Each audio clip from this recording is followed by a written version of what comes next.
So today we're going to continue on talking about parallelograms and special types of parallelograms.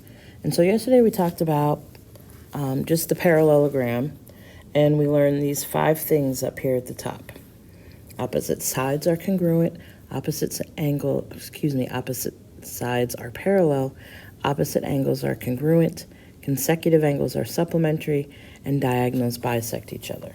So today we're going to look at rectangles, and with rectangles, remember they are a special type of parallelogram because the top is parallel to the bottom and the left is parallel to the right.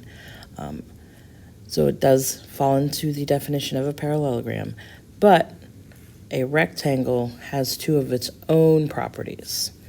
All right, so the first property that is specific to a rectangle is that all 4 angles are congruent. Okay. And we already know that because the angles of a rectangle, the 4 corners, are right angles. They all measure 90 degrees. So that didn't happen yesterday with a parallelogram, but in a rectangle today it does.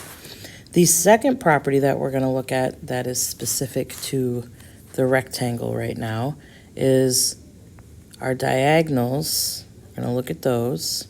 Okay, we already know they bisect each other because they are a parallelogram. But in a rectangle, diagonals are congruent. Again, that did not happen yesterday. Didn't happen yesterday because if you think about the shape of a parallelogram, it has a lean. It leans over, and that makes one of your diagonals longer than the other. But if we look at our rectangle stands up at 90-degree angles, and so there's no lean, so our diagonals are now congruent. So those are the only 2 new things we're really going to work with today. All right, so let's just take a look at how some of these problems are going to look. So I have my rectangle, it's rectangle PQRS, and they're giving me some information. They're telling me that PS, this side is 10. They're telling me that the top PQ is 24. And let's see what they want. You do need to add one thing on your picture. Let's add that ST, this little piece right here, is 13. Okay, so let's see what they want us to find. They want us to find QR. So QR is right here. So QR is opposite PS. Opposite sides are congruent. That's not a new thing. That's what we talked about yesterday. Now they want us to find SR. SR is the bottom. SR is opposite PQ. Opposite sides are congruent. So SR is 24. And some people like to put them on their picture too. That's completely up to you. Now they want to talk about SQ. And if I look on my picture, SQ is the entire diagonal. Now remember, yesterday we talked about diagonals and that they bisected each other. So remember, that meant if this piece from S to T was 13, then you know by default bisects means cuts in half. From T to Q it's 13. So if they want SQ, they want the entire diagonal, I would have to add my 2 pieces, and that would give me 26. They want PR. Again, if I look, PR is my other diagonal. This is one of our new properties for today. Diagonals are congruent. So if SQ is 26, then PR is 26. And last but not least, they do ask us for QT, which again, I already wrote on my picture when I was trying to get SQ. So Q to T is 13. All right, let's look at number 2. One thing I do want you to add on your picture is from A to D, this left side here, put a 13 on there. And some people like to fill in what they know, like at the beginning. So AD is 13, that would make BC 13, opposite sides congruent. I see that this bottom, DC is 27, opposite sides congruent, so AB would be 27, without even looking at what they're asking me.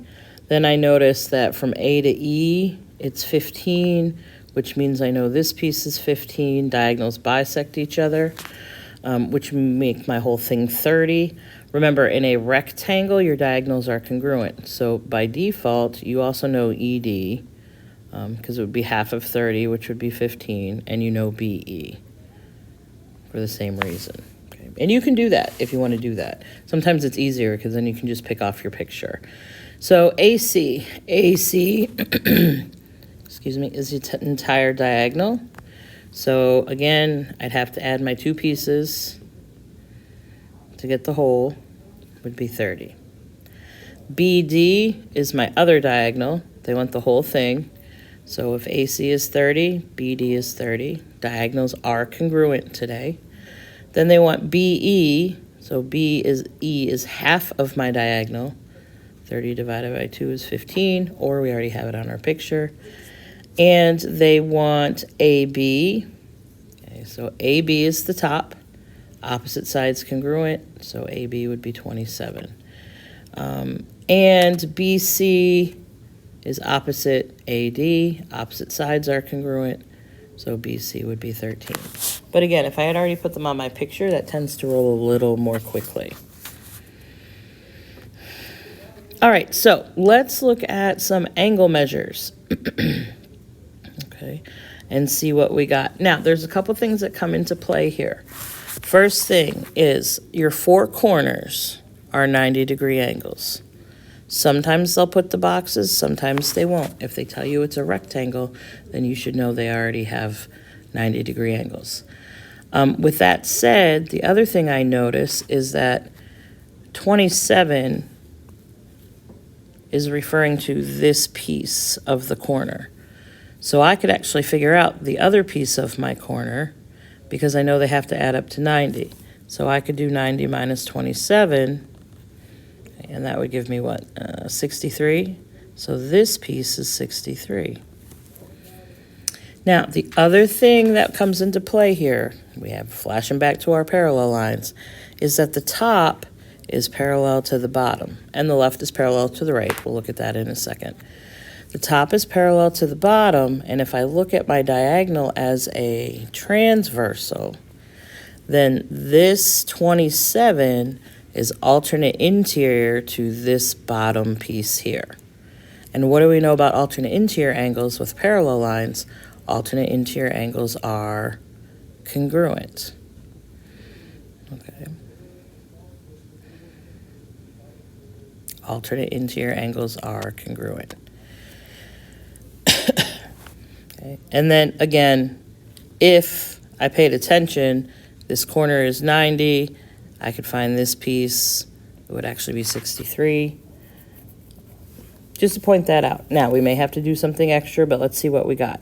All right, angle MJK, trace this with your pencil. Do not try to eyeball this. These can get very complicated pretty quickly if you don't trace your angle. So, MJK. MJK, start at M, go up to J, go over to K. That's the entire corner. That would be 90. Okay. MJL, again, trace it with your pencil.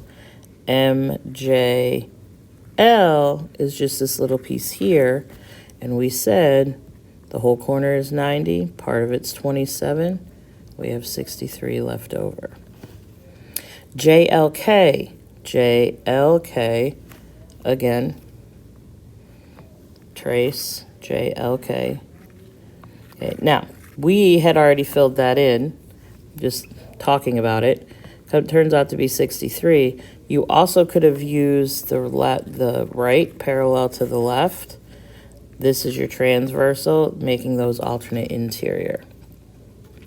And KML, now that I've written all over my picture, let's skip these two right now. We'll do it down here at the bottom. All right, just for time's sake, we're going to skip number 4 because it's kind of a repeat of that. Now, let's look at number 5. Now, what I'm not going to do, I'm not actually going to fill in any of these. I'm just going to fill in every angle on my picture and talk about how we can do that.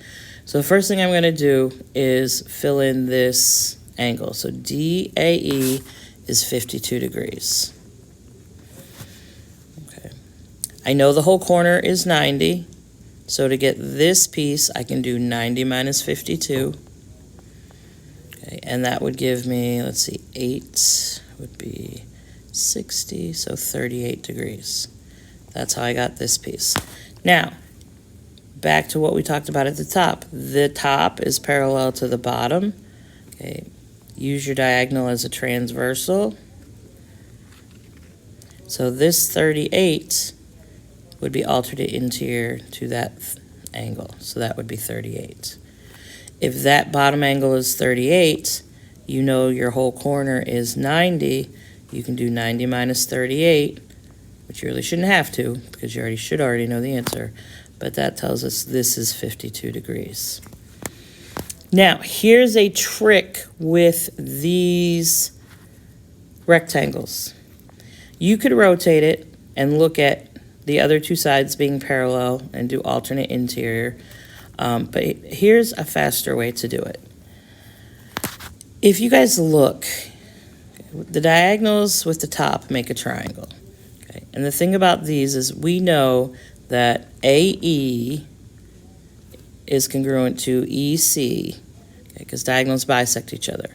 We also know that our diagonals are congruent. So AC is congruent to DB. Okay, which means DE, this little piece, is congruent to EB. But what also we know, since they're congruent, all of these inner pieces, these smaller segments, are the same length. Okay, so if you knew AE was 10, then you knew all the other three were 10, because your diagonals are congruent and they bisect.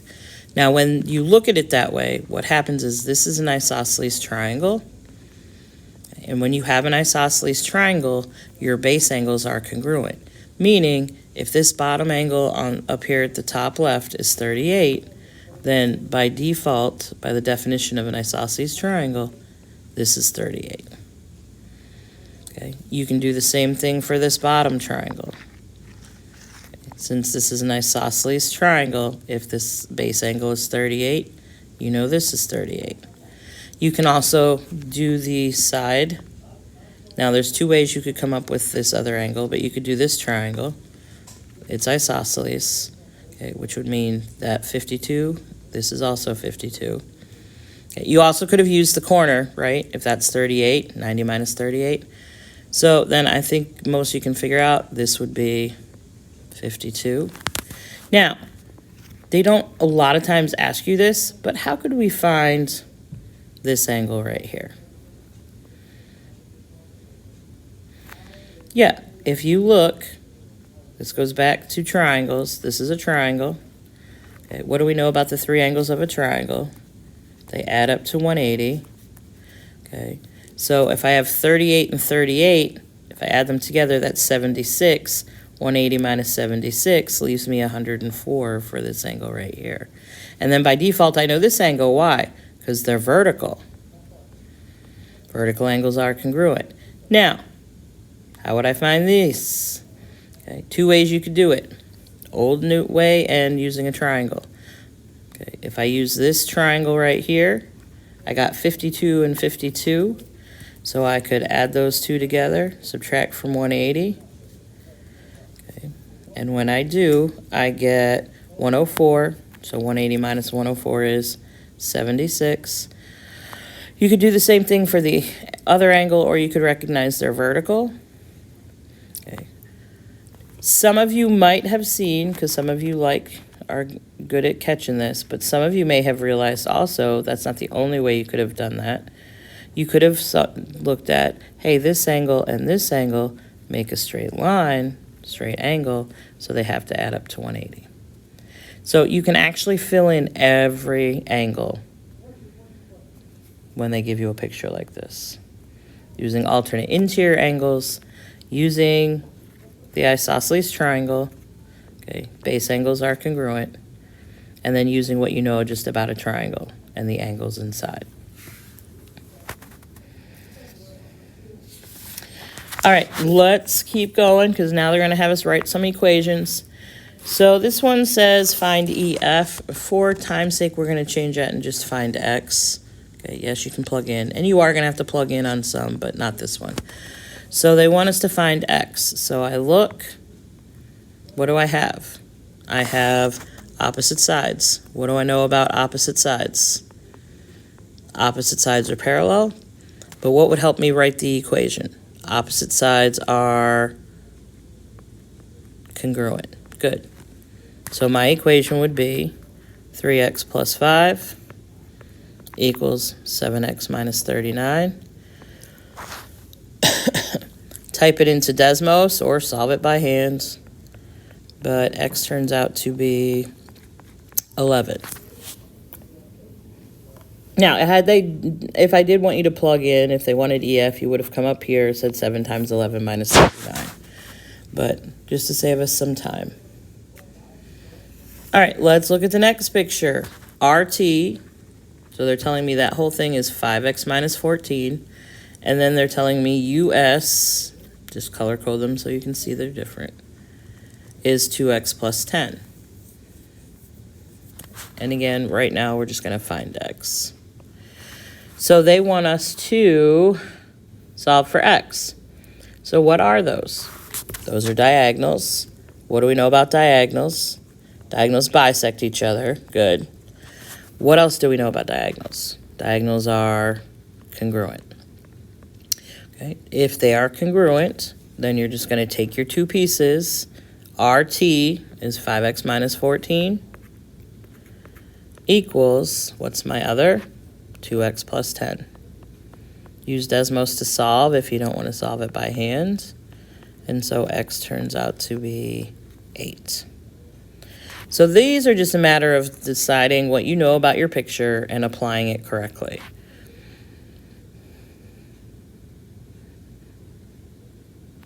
All right, so let's look at this. We'll just set it up just to save some time because I know you guys can type it into Desmos and solve.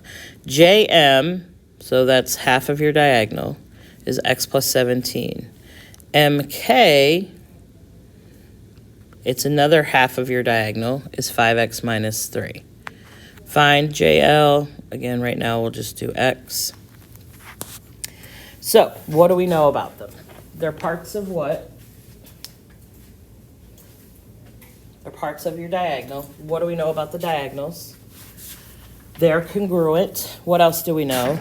They bisect each other. So remember, if they're congruent and bisect each other, then all of these pieces are equal to each other. All 4 of those smaller pieces.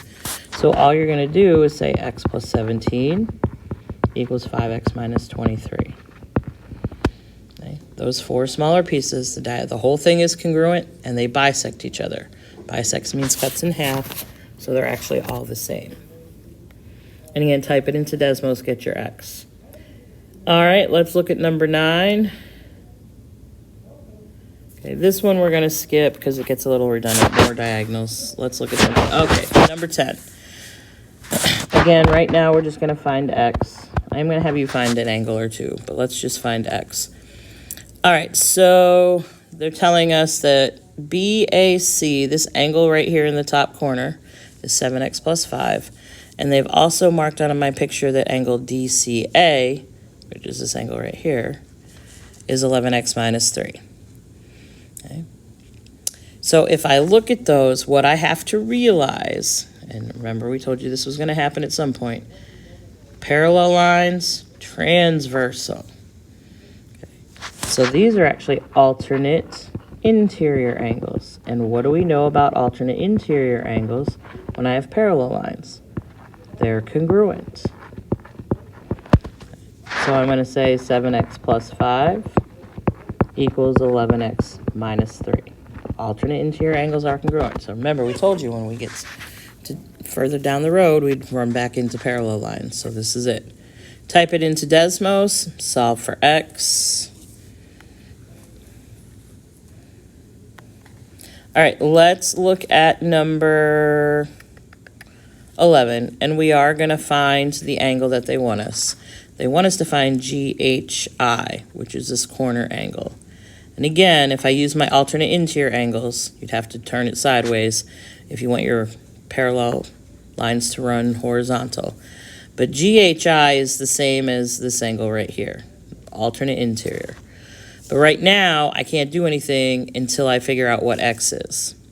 Okay, so if I look at these two angles, they're not alternate interior, they're not consecutive interior, but what I notice is those two angles together make your corner, right? Well, we know that the corner angles in a rectangle measure what? 90. And so this equation will look a little different. You're not just going to slap them equal, and hopefully you can look at them and tell that this angle and this angle are not equal to each other. But we do know that they add up to 90. So I'm going to say 3x plus 2 plus 12x minus 17 equals, now be careful here. Okay, yesterday we worked with supplementary, but that is not the case here. They're complementary. Okay, they make that right angle, so they're 90. Again, we would type it into Desmos or do it by hand. So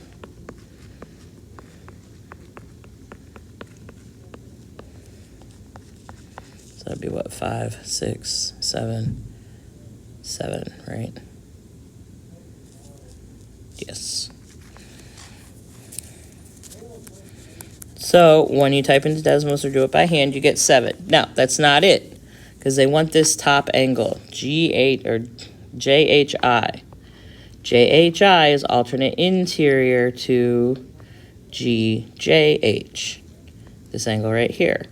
So I had to see that relationship so I could plug in GHI, okay, is the same as this angle right here.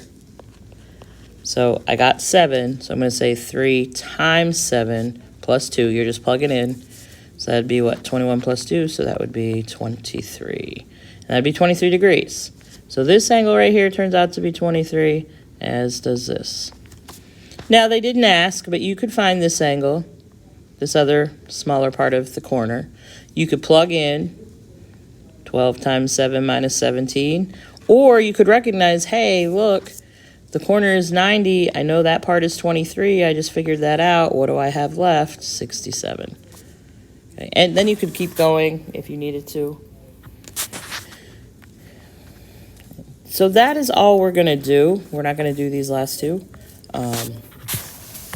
So make sure you go back, look over your properties. Okay, again, the only two new ones are you have 4 right angles and your diagonals are congruent. And please let us know if you need any help. Thank you.